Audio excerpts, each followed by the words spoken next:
Hi everyone. आज हम लोग जूलॉजी के कुछ और ब्रांचेस देखेंगे, जिसमें हम लोग आज देखेंगे सर्पेंटोलॉजी। सर्पेंटोलॉजी को ओफियोलॉजी भी बोलते हैं, जिसमें हम लोग स्नेक के बारे में पढ़ते हैं। ठीक है। स्नेक जो होता है वो टू टाइप्स के होते हैं, एक वेनेमस और एक नॉन वेनेमस। वेनेमस मतलब वो वेनम मतलब होता है जहर, वेनम मतलब होता है पॉइजन। ठीक है, वेनम मतलब पॉइजन होता है। तो एक पॉइजन वाला होता है, एक बिना पॉइजन वाला होता है। तो पॉइजन और बिना पॉइजन वाले में डिफरेंस क्या है समझते हैं। पॉइजन वाले स्नेक में फैंग्स होते हैं, टिथ इसमें भी होते हैं, टिथ इसमें भी होते हैं, लेकिन इसमें एक स्पेशल टिथ होता है जिसको बोलते हैं फैंग्स। दो ठो होता है आगे से ऐसे मुड़ा हुआ, ठीक है, ऐसे मुड़ा हुआ आगे से दो होता है। वो उसमें वो क्या होता है, एक पीछे उसके पॉइजन ग्लैंड होते हैं। जैसे हम लोग ये पॉइजन ग्लैंड जो होता है वो सेलिवरी ग्लैंड का मॉडिफिकेशन होता है।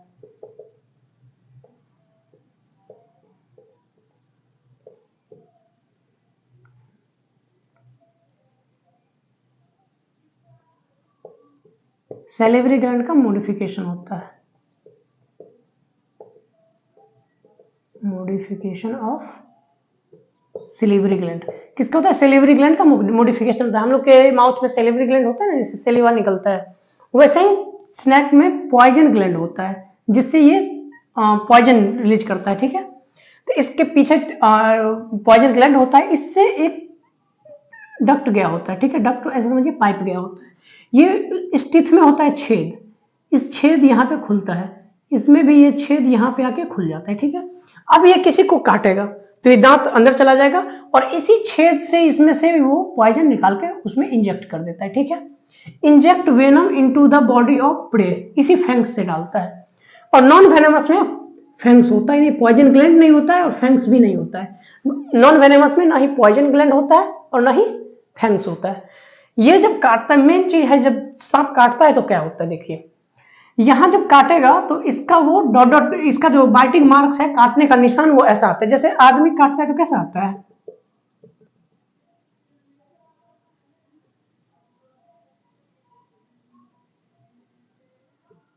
आदमी का बच्चा दांत काटता है तो ऐसा निशान आता है, ऐसे काटता है ना तो ऐसा निशान आता है। उसी तरह सांप काटता है तो कैसा निशान आता है। ये इंपॉर्टेंट है पॉइजनस और नॉन पॉइजनस को पहचानने के लिए। ये सिंपल टिप्स होते हैं इसमें, जो कि दांत से काटता है। लेकिन जब पॉइजनस काटते हैं तो उसमें स्पेशल दो और डॉट दिखाई देते हैं, बड़ा सा, यही होते हैं फैंक्स के निशान। ये दोनों क्या होते हैं, फैंक्स के निशान। अगर आपका बाइटिंग मार्क ऐसा है, अगर मान लीजिए सांप काट ले दुर्भाग्य से, तो अगर नॉन वेनेमस काटा तो बाइटिंग निशान ऐसा आएगा, लेकिन अगर वेनेमस वाला काट लिया तब बाइटिंग निशान ऐसा आएगा। यानी अब आपको डॉक्टर के पास जाने की जरूरत है। इसमें डॉक्टर के पास जाने की जरूरत नहीं होती है, मतलब घर पे भी ठीक हो सकता है। ठीक है। तो ये हो गया बाइटिंग मार्क वेनेमस और नॉन वेनेमस का। पॉइजनस स्नेक या वेनेमस स्नेक दो टाइप के होते हैं, एक न्यूरोटॉक्सिक, एक हीमोटॉक्सिक। न्यूरोटॉक्सिक वो होता है जो नर्वस सिस्टम को ब्लॉक करता है। ठीक है, नर्वस सिस्टम को ब्लॉक कर देता है। और हीमोटॉक्सिक होता है जो हमारे ब्लड को थक्का बना देता है, जमा देता है। ठीक है। तो इसका एग्जाम्पल है नाजा, जिसको कोबरा बोलते हैं, बैंगरस जिसको करेत बोलते हैं। ये दोनों आते हैं न्यूरोटॉक्सिक में। भारत का सबसे जहरीला सांप है करेत, आप लोग सुने हो, उसको बैंगरस बोलते हैं। चलिए, उसके बाद हीमोटॉक्सिक। हीमोटॉक्सिक में कौन कौन आता है, वाइपर जिसको विप्रा बोलते हैं, और एक रेटल स्नेक। ये दोनों है हीमोटॉक्सिक। अगर इन दोनों में बात करें तो सबसे ज्यादा खतरनाक होता है न्यूरोटॉक्सिक। न्यूरोटॉक्सिक इसीलिए खतरनाक होता है क्योंकि ये ब्रेन को, नर्वस सिस्टम को बंद कर देता है। हीमोटॉक्सिक भी खतरनाक होता है लेकिन इससे कम, क्योंकि इसमें अगर काट लिया तो उसको हम हॉस्पिटल ले जा सकते हैं पानी चढ़ा सेलाइन करते हुए। इससे क्या होगा, ब्लड जल्दी थक्का नहीं होगा, लेकिन इसमें ऐसा नहीं होगा, इसलिए काफी खतरनाक होता है। अब जब आप और नॉन वेनमस में देख लेते हैं, एग्जाम्पल में होता है पाइथन जिसको अजगर भी बोलते हैं, इरिक्स जिसको बोआ बोलते हैं, रेटल स्नेक जिसको धामन बोलते हैं, ये गाँव गाँव में होता है। ठीक है।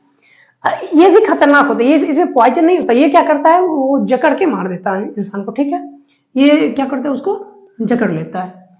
अब एक बात करते हैं, जब जाते हैं आप लोग जब डॉक्टर के यहाँ, तो वो करता क्या है, जैसे हीमोटॉक्सिक या न्यूरोटॉक्सिक सांप ने काट लिया तो क्या करते हैं, तो डॉक्टर जब दवाई देते हैं उसको बोलते हैं एंटीबॉडी।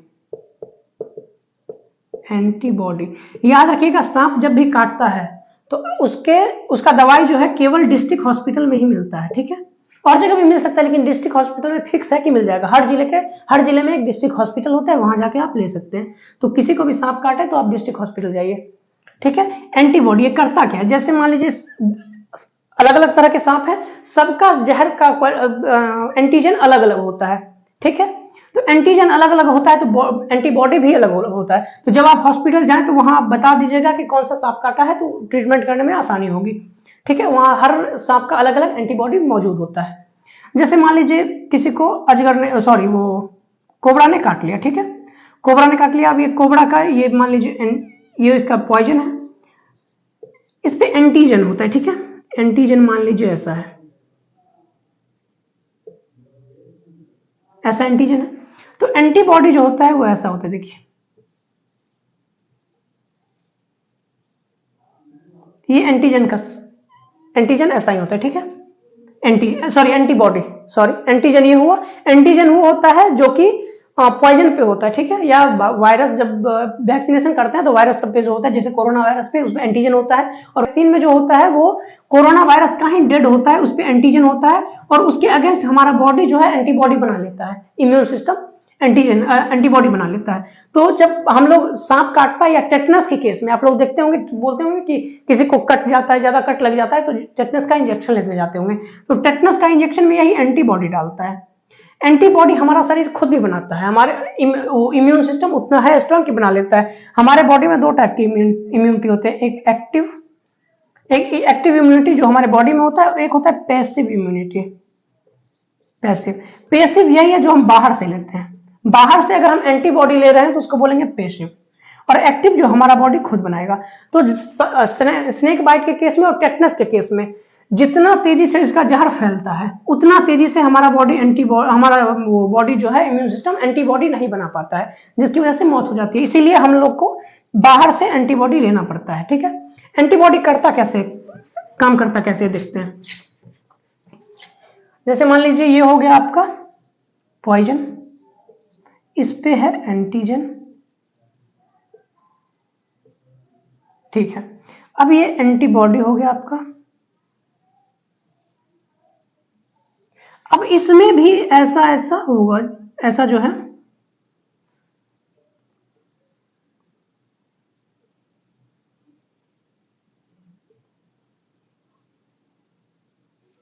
अब ये देखिए, ये स्फेरिकल है, ये भी स्फेरिकल है, इसमें आके ऐसे करके फंस जाएगा, ठीक है।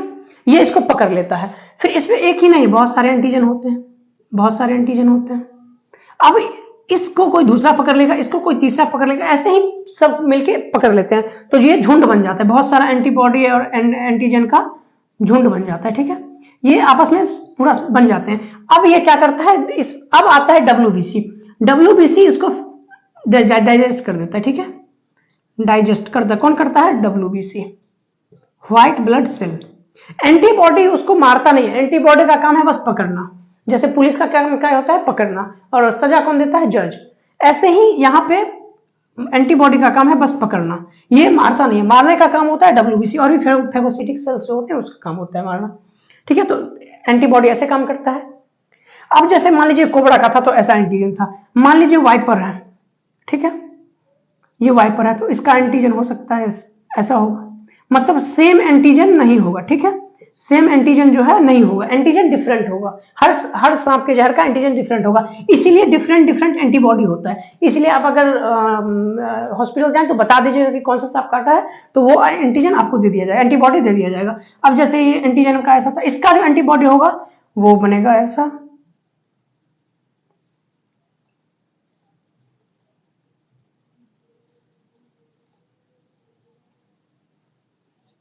ऐसा, ताकि इसमें आके फंस जाए। समझ में आ गया। तो जैसा इसमें जो दो बड़ा बड़ा दिख रहा है, इसको बोलते हैं हैवी चेन, हैवी, और इसको बोलते हैं लाइट, ठीक है, लाइट, ठीक है। ये एंटीबॉडी है, एंटीबॉडी जब पढ़ेंगे तब देख लेंगे। चलिए, अब एक और बात की डॉक्टर मेडिकल साइंस में तो कैसे बचता है देख लेते हैं। अब झाड़ फूक वाले कैसे बचा देते हैं वो भी थोड़ा देख लेते हैं। तो झाड़ फूक वाले बचाते नहीं है।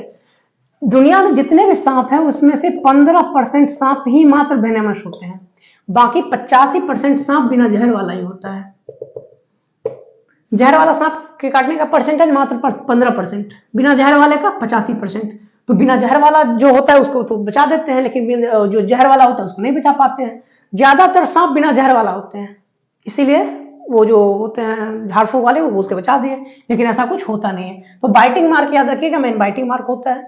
ठीक है, अब स्नेक के बारे में कुछ और जानकारी लेते हैं। स्नेक जो है वो आवाज नहीं सुन सकता है, एयर के थ्रू जितना भी आवाज आ रहा है नहीं सुन सकता है। Snake can not here the sound conducted through air.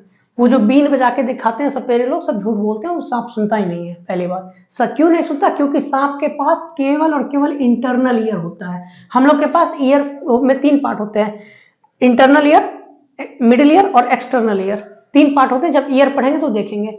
लेकिन सांप के पास 2 होता ही नहीं, उसमें से मिडिल और एक्सटर्नल होता ही नहीं, सिर्फ और सिर्फ इंटरनल ईयर होता है। इसीलिए वो सिर्फ लैंड और वाटर से जो कंडक्टेड साउंड होते हैं उसको भी सुनाई देता है। जैसे हम जमीन पे चलते हैं तो उसको वो फील कर लेता है तो भाग जाता है। लेकिन एयर से जितने में बीन बजाते हैं या गाना बजाते हैं कुछ भी नहीं सुनता है। तो सब सपेरे लोग झूठ में ठगते हैं। ठीक है, चलिए, एयर के थ्रू जितना भी कंडक्टेड होता है साउंड उसको सांप नहीं सुन सकता है। केवल कौन सा सुनेगा? जो लैंड और वाटर के थ्रू कंडक्टेड होता है। क्यों? क्योंकि उसके पास केवल और केवल इंटरनल ईयर ही होते हैं, मतलब मिडिल ईयर और एक्सटर्नल ईयर नहीं होते हैं। सबसे लार्जेस्ट स्नेक में आता है पाइथन, लेकिन ये तो नॉन वेनेमस में आता था। तो सबसे वेनेमस स्नेक में सबसे बड़ा कौन सा होता है? King cobra. ठीक है, अगर अर्थ पे बात करें वेनेमस, सॉरी मतलब सारे सांपों को मिला के बात करें कि लार्जेस्ट स्नेक, तो आएगा पाइथन। लेकिन वेनेमस स्नेक की बात करें तो किंग कोबरा। ठीक है, स्मॉलेस्ट स्नेक, स्मॉलेस्ट स्नेक में आएगा लिप्टोटिफलस। ठीक है, लिप्टोटिफलस ये आ जाएगा स्मॉलेस्ट स्नेक, ब्लैक कलर का होता है, एकदम पतला सा। मोस्ट वेनेमस स्नेक, सबसे ज्यादा धरती पे जहरीला सांप होता है सी स्नेक, लेकिन कमाल की बात है कि समंदर में रहता है। ठीक है, hydrophis. Most venomous snake land snake. ठीक है, जमीन पे रहने वाला सबसे जहरीला सांप तो ऑस्ट्रेलिया में पाया जाता है वो, जिसका नाम है टाइगर स्नेक। ठीक है, सबसे जहरीला सांप धरती पर पाया जाने वाला टाइगर स्नेक। और भारत का सबसे जहरीला सांप इन इंडिया करेत, बोले थे अभी। करेत जहरीला क्यों है? क्योंकि ये होता है न्यूरोटॉक्सिक। कैसा होता है ये? Neurotoxic, neurotoxic. और हीमोटॉक्सिक जो होता है वो होता है कम खतरनाक, न्यूरोटॉक्सिक से कम खतरनाक होता है हीमोटॉक्सिक। हीमोटॉक्सिक सांप अगर किसी को काट ले तो जब तक हॉस्पिटल जाए तब तक उसको पानी चढ़ाते रहे, सेलाइन करते रहे, उससे होगा क्या कि ब्लड जो है थक्का नहीं बनेगा, तो उससे भी जान बच जाती है। ठीक है, तो याद रखिएगा न्यूरोटॉक्सिक स्नेक काफी खतरनाक होते हैं हीमोटॉक्सिक सांप से, लेकिन खतरनाक दोनों होते हैं। और ये नॉन वेनेमस स्नेक खतरनाक नहीं होते, लेकिन जैसे पाइथन है, इसको अजगर भी बोलते हैं, ये क्या करता है? आदमी को जकड़ के उसको निगल जाता है, तो ये भी खतरनाक इस कॉन्सेप्ट में, लेकिन इसके पास जहर नहीं होता है। ठीक है, चलिए अब कुछ जूलॉजी के और ब्रांचेस देखते हैं। एक है ऑर्निथोलॉजी, जिसमें हम लोग बर्ड के बारे में पढ़ते हैं। बर्ड जो है वो एनिमल किंगडम में आता है। फाइलम कौन सा होता है? कोडाटा। सब फाइलम वर्टिब्राटा। और क्लास ईव्स। ठीक है, इसके पास फीदर्स होते हैं, पंख होते हैं। ठीक है, बर्ड 2 टाइप के होते हैं, एक फ्लाइटलेस और एक फ्लाइंग। एक बिना उड़ने वाले, एक उड़ने वाले। बिना उड़ने वाले हो या उड़ने वाले हो, दोनों के पास फीदर तो होगा, पंख होगा। ठीक है, फ्लाइटलेस का एग्जांपल है ऑस्ट्रिच, जो पाया जाता है अफ्रीका और अरेबिया में। एक होता है ईमू, जो ऑस्ट्रेलिया में पाया जाता है। ऑस्ट्रिच का अंडा सबसे बड़ा होता है, जब एग के बारे में पढ़ेंगे तब देखेंगे। ईमू जो है वो ऑस्ट्रेलिया में पाया जाता है। एक समय आया था जब ईमू को मारने के लिए ऑस्ट्रेलियन गवर्नमेंट को आर्मी उतारनी पड़ गई थी, क्योंकि ये फसल को काफी नुकसान पहुंचा रहे थे। इसके कारण ऑस्ट्रेलियन गवर्नमेंट की काफी थू भी हुई थी। तो याद रखिएगा ऑस्ट्रेलिया में होती है, ऑस्ट्रेलिया में पाया जाता है ईमू। कीवी, नाम से ही पता चल रहा है, न्यूजीलैंड के खिलाड़ियों को बोला जाता है ना कीवी। हाँ, तो कीवी जो है न्यूजीलैंड में पाया जाता है। पेंगुइन अंटार्कटिका में पाया जाता है। ठीक है, अंटार्कटिक रीजन में पाया जाता है। डोडो, डोडो पाया जाता था, आवाज लगाना पड़ेगा क्योंकि ये विलुप्त हो चुके हैं। ये मॉरिशस में पाया जाता था। ठीक है, चलिए फ्लाइंग में आपको पता ही है, आपके आसपास जितने भी होते हैं, क्रॉ, पैरोट, हमिंग बर्ड, उसके बाद वो नाइटिंगेल, जितने भी होते हैं सब फ्लाइंग में होते हैं, तो एग्जाम्पल उसको देने की जरूरत नहीं पड़ेगी। ठीक है, बर्ड की बात करते हैं। बर्ड में लार्जेस्ट बर्ड ऑस्ट्रिच, लेकिन ये क्या है? फ्लाइटलेस है, उड़ने वाला तो है नहीं। तो लार्जेस्ट फ्लाइंग बर्ड अमेरिकन कैंडर। ठीक है, smallest bird humming bird. Fastest flying bird Swift, इसीलिए स्विफ्ट एक गाड़ी भी आती है 4 व्हीलर, खैर वो उड़ती नहीं है, वो अलग बात है। Fastest flying bird Swift. ठीक है, स्लोएस्ट फ्लाइंग बर्ड वुडकॉक्स, ठीक है, वुडकॉक्स। अब आते हैं नीडोलॉजी, अगला जूलॉजी का ब्रांच है नीडोलॉजी, ये था ऑर्निथोलॉजी। नीडोलॉजी में हम लोग नेस्ट के बारे में पढ़ते हैं, घोंसला के बारे में, स्टडी ऑफ नेस्ट। एक पक्षी है जिसका नाम है बाया, ठीक है। इसका जो देखिए इस साइन मेल के लिए, ये फीमेल के लिए बताया गया था, मेल और ये फीमेल। इसका जो है मेल घोंसला बनाता है और फीमेल कोई कंट्रीब्यूट नहीं करती है, लेकिन ये सेलेक्ट करती है कि किस पार्टनर को वो चूज करेगी, जिसका घोंसला अच्छा होता है उसको वो चूज करती है। जैसे ह्यूमन में होता है ना, अच्छा है, नौकरी अच्छा है, अच्छी है, उस हिसाब से तो ये क्या करती है, नेस्ट को देख के सिलेक्ट करती है पार्टनर को एक सीजन के लिए, फिर अगले सीजन में बदल भी सकता है। उसके बाद एक आता है कुक्कू, कोयल। कोयल जो है अपना घोंसला बनाती ही नहीं है, इसको बोलते हैं नेस्ट पैरासाइट। ये कौवे के घोंसले में अपना अंडा डाल देती है, ठीक है। नोट मेक एनी नेस्ट, कोई घोंसला नहीं बनाती, बट ले एग इन क्रॉज नेस्ट, मतलब कौवे के घोंसले में अपना अंडा दे देती है, इसीलिए इसको बोलते हैं ब्रूड पैरासाइट। क्या बोलते हैं, ब्रूड पैरासाइट। कोयल अपना घोंसला नहीं बनाती है।